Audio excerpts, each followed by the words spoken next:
চলো আজকে তোমাদের সাথে গোপাল সোনার কিছু পার্সেল আনবক্সিং করা যাক। সবার প্রথমে মিশো থেকে যেই পার্সেলটা আমি আনবক্সিং করছি, এর মধ্যে আছে এরকম নটা কালারের ফ্লাওয়ার স্টোন।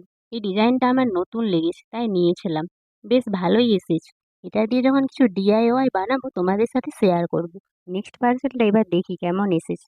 এর মধ্যে আছে গোপালের ড্রেস বানানোর জন্য তিনটে ব্লাউজ, তিনটে কালার রয়েছে। কালারগুলো ভালো লেগেছিল তাই অর্ডার করেছিলাম, কিন্তু এখন দেখছি কালারগুলো অতটা ব্রাইট নয়।